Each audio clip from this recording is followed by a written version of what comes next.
Shalom, Bapak Ibu, Saudara-saudari yang terkasih, dimanapun berada. Damai sejahtera buat kita semua dari Tuhan kita Yesus Kristus. Seperti biasanya setiap hari kita merayakan pestanya orang-orang kudus. Hari ini adalah hari spesial, kita memasuki hari Rabu Abu, hari berpuasa dan pantang. Bapak Suci Paus Fransiskus menyarankan kepada seluruh umat Katolik untuk mendoakan khususnya buat kedua negara yang saat ini lagi bertikai.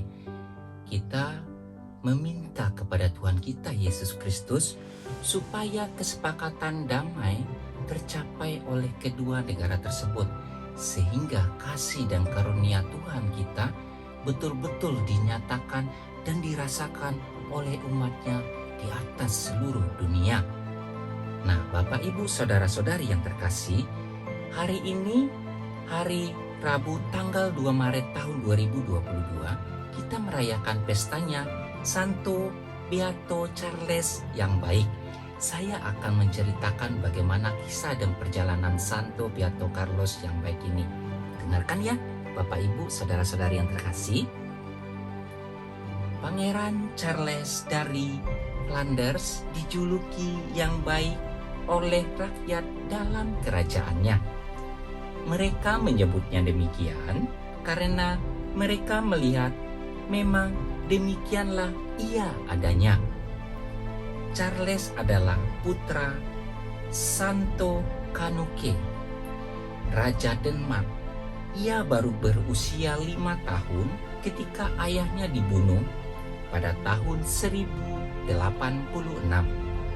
Ketika dewasa, Charles menikah dengan seorang wanita muda yang baik hati bernama Margareta.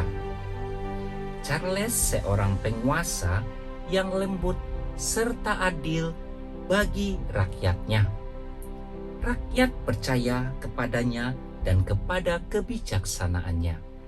Charles berusaha untuk menjadi teladan dari apa yang diharapkan dari rakyatnya. Sebagai kaum bangsawan, sebagian kaum bangsawan menuduh Charles tidak adil dengan memihak kaum miskin dan mengalahkan kepentingan kaum kaya. Charles menjawab dengan bijaksana, "Itu adalah karena aku sungguh-sungguh menyadari kebutuhan-kebutuhan kaum miskin dan ketidakpedulian kaum kaya. Kaum miskin dalam kerajaannya mendapatkan makanan setiap hari dari istananya. Charles memerintahkan untuk menanam bahan makanan dengan berlimpah agar rakyat dapat makan kenyang dengan harga yang pantas. Beberapa pedagang kaya mencoba menimbun panenan agar dapat menjualnya dengan harga yang amat mahal. Charles yang baik mendengar tentang hal itu serta memaksa mereka untuk segera menjualnya dengan harga yang pantas. Seorang ayah yang berpengaruh beserta anak-anaknya juga telah ditegur oleh Charles karena siasat licik mereka. Maka mereka kemudian bergabung dengan sekelompok kecil musuh yang ingin membunuh Charles.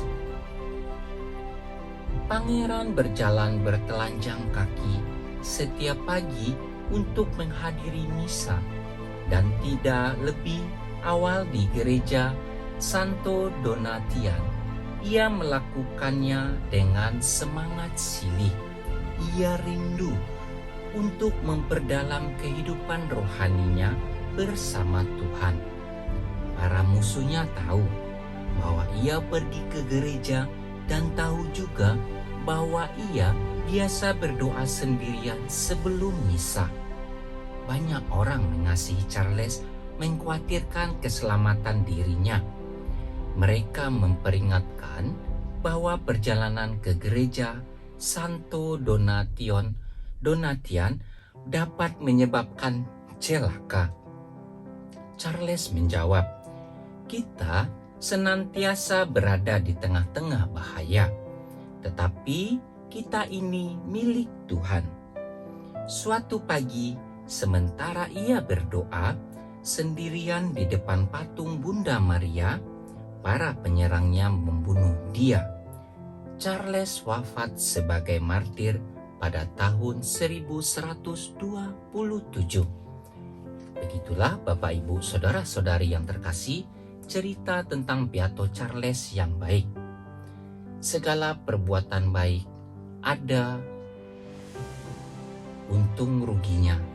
Nah, buat kita yang selalu melakukan perbuatan baik hanya karena nama Tuhan kita Yesus Kristus, kita akan memperoleh ganjaran suatu saat nanti di surga.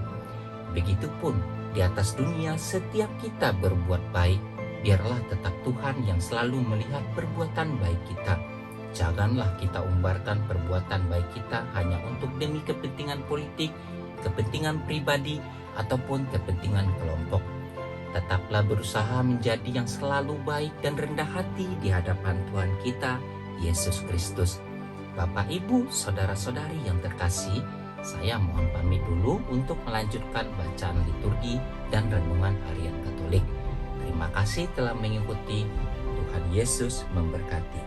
Amin. Hari ini hari Rabu, tanggal 2 Maret tahun 2022. Bacaan pertama diambil dari kitab Yoel 2 ayat 12 sampai 18. Sekarang beginilah sabda Tuhan. Berbaliklah kepadaku dengan segenap hatimu, dengan berpuasa, dengan menangis dan mengadu. Koyakkanlah hatimu dan jangan pakaianmu. Berbaliklah kepada Tuhan Allahmu, sebab Ia pengasih dan penyayang, panjang sabar dan berlimpah kasih setia, dan Ia menyesal karena hukumannya. Siapa tahu, mungkin Ia mau berbalik dan menyesal, lalu meninggalkan berkat menjadi kurban sajian dan kurban curahan bagi Tuhan Allahmu. Tiuplah sangkakala di Sion, adakanlah puasa yang kudus, maklumkanlah perkumpulan raya, kumpulkanlah bangsa ini, kuduskanlah jemaah, himpunkanlah orang-orang yang lanjut usia, kumpulkanlah anak-anak, bahkan anak-anak yang menyusu, baiklah pengantin laki-laki keluar dari kamarnya, dan pengantin perempuan dari kamar tidurnya. Baiklah para imam, pelayan-pelayan Tuhan, menangis di antara balai depan mezbah, dan berkata, sayangilah ya Tuhan, umat-Mu, dan janganlah biarkan milik-Mu sendiri menjadi cela, sehingga bangsa-bangsa menyindir kepada mereka. Mengapa orang berkata di antara bangsa-bangsa, di mana Allah mereka? Maka Tuhan menjadi cemburu karena tanahnya dan menaruh belas kasihan kepada umat-Nya. Demikianlah sabda Tuhan. Syukur kepada Allah. Inilah Injil Tuhan kita Yesus Kristus menurut Matius. Dimuliakanlah Tuhan. Bacaan Injil diambil dari kitab Matius 6 ayat 1 sampai 6 dan ayat 16 sampai 18. Dalam khotbah di bukit, Yesus bersabda kepada murid-murid-Nya, hati-hatilah, jangan sampai melakukan kewajiban agamamu di hadapan orang supaya dilihat. Karena jika demikian, kamu tidak beroleh upah dari Bapamu yang di surga. Jadi, apabila engkau memberi sedekah, janganlah engkau mencanangkan hal itu, seperti yang dilakukan orang munafik di rumah-rumah ibadat dan di lorong-lorong, supaya dipuji orang. Aku berkata kepadamu, hendaklah sedekahmu itu diberikan dengan tersembunyi. Maka Bapamu yang melihat yang tersembunyi akan membalasnya kepadamu. Dan apabila kamu berdoa, janganlah berdoa seperti orang munafik. Mereka suka mengucapkan doanya dengan berdiri di rumah-rumah ibadat dan pada tikungan-tikungan jalan raya, supaya mereka dilihat orang. Aku berkata kepadamu, mereka sudah mendapat upahnya. Tetapi jika engkau berdoa, masuklah ke dalam kamarmu, tutuplah pintu, dan berdoalah kepada Bapamu yang ada di tempat tersembunyi. Maka Bapamu yang melihat yang tersembunyi akan membalasnya kepadamu. Dan apabila kamu berpuasa, janganlah muram mukamu seperti orang munafik. Mereka mengubah air mukanya supaya orang melihat bahwa mereka sedang berpuasa. Aku berkata kepadamu, mereka sudah mendapat upahnya. Tetapi apabila engkau berpuasa, minyakilah kepalamu dan cucilah mukamu, supaya jangan dilihat orang bahwa engkau sedang berpuasa, melainkan hanya oleh Bapamu yang ada di tempat tersembunyi. Maka Bapamu yang melihat yang tersembunyi akan membalasnya kepadamu. Demikianlah Injil Tuhan. Terpujilah Kristus.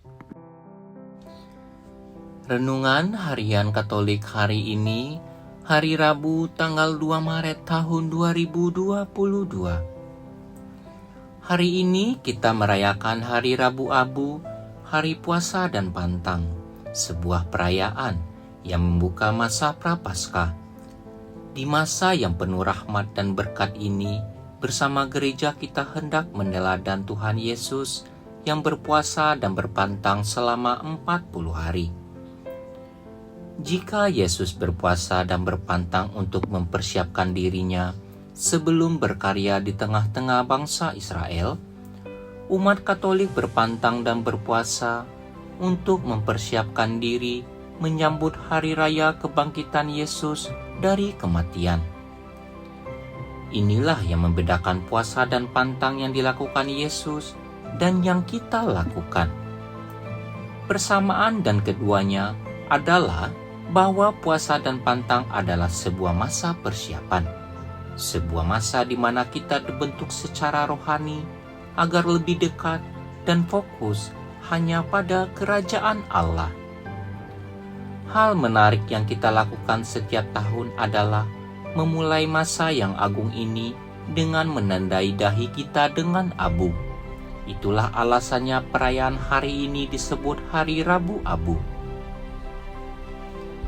Tradisi ini tentu sudah sejak lama dilakukan oleh Gereja Katolik, meskipun harus diakui bahwa bacaan-bacaan kitab suci hari ini tidak disinggung sedikit pun tentang penggunaan abu dan debu. Meski begitu, tradisi penggunaan abu ini sangat tepat dan sangat teologis. Abu atau debu adalah benda yang sering dianggap kotor, dianggap sebagai sampah, atau sesuatu yang harus dibuang. Dari pengalaman hidup sehari-hari kita, dapat merasakan betapa sering kita terganggu oleh debu. Anda dapat membayangkan betapa jengkelnya seorang ibu jika rumahnya selalu dipenuhi dengan debu, atau seorang pengendara kendaraan bermotor yang harus menutup mulutnya di jalanan yang berdebu. Ya, debu adalah sesuatu yang dianggap tidak berguna, sesuatu yang hina, sesuatu yang mengganggu. Namun, sadarkah kita bahwa debu akan menjadi akhir dari hidup kita sendiri?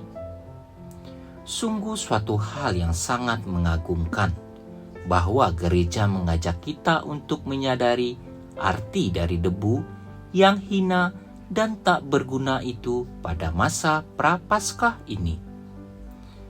Hari ini dalam Injil kita mendengar bagaimana Yesus mengajarkan pada kita cara memberi sedekah, berdoa, dan berpuasa yang benar.